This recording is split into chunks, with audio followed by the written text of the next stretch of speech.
Hello everyone, সবাই কেমন আছো? অনেক দিন পর চলে এসেছি একটা নতুন রেসিপির ভিডিও নিয়ে তোমাদের সাথে শেয়ার করব বলে। রেসিপিটি হলো রুই মাছের মাথা দিয়ে পুঁই শাক। তোমরা কে কে ভালো খাও অবশ্যই কিন্তু কমেন্ট করে জানিও। তো চলো রেসিপিটি কিভাবে করছি দেখতে থাকো।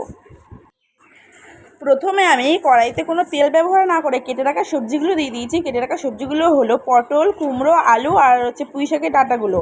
আর আমি পাতাগুলোকে আলাদা করে রেখেছি, যে পাতাগুলো আগে দিলে গলে যাবে তার জন্য। আর এখানে আমি দিয়ে দিলাম হলুদ গুঁড়ো আর গিয়ে নুন।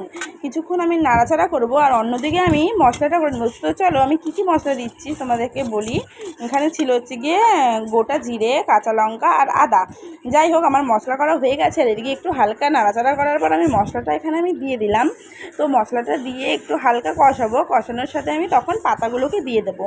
তো পাতাগুলো দিয়ে আমি হালকা নাড়াচাড়া করছি। যতক্ষণ না মজবে ততক্ষণ আমি এটা নাড়াচাড়া করব। তো এদিকে আমি নিয়ে নিয়েছি রুই মাছের মাথা। সেখানে আমি হলুদ দিয়ে আর গিয়ে নুন দিয়ে মাখিয়ে নিলাম। তো দেখো আমার মাখানো হয়ে গেছে।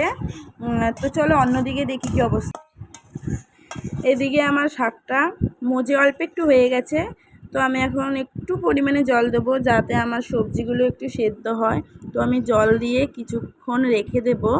যখন দেখব সবজিগুলো সেদ্ধ হয়ে গেছে তখন আমি নামিয়ে নিলাম। নামিয়ে রেখে কড়াইতে তেল দিয়ে দিয়েছি। তেল দিয়ে এখন মাথাগুলোকে একটু ভাজবো হালকা করে। তো আমার মাথাগুলোকে আমি তেলের মধ্যে ছেড়ে দিলাম। তো মাছের মাথাগুলো ভাজা হয়ে গেছে, তো আমি নামিয়ে নিলাম। নামিয়ে কড়াইতে তেল দিয়ে এখন আমি ফোড়ন দেবো। ফোড়নে আমি পাঁচফোড়ন ব্যবহার করেছি।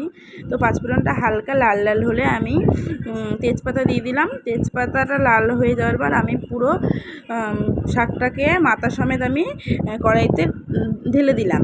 দিয়ে এখন হালকা করে একটু মাখো মাখো হবে আর জলটা একটুখানি শুকনো হবে, তখন আমি নামিয়ে ফেলবো।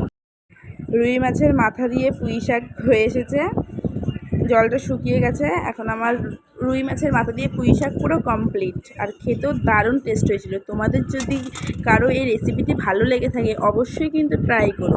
আবার দেখা হচ্ছে নতুন একটা কোনো ভিডিওতে। টাটা ভাই, ততক্ষণ সবাই ভালো থেকো, সুস্থ থেকো।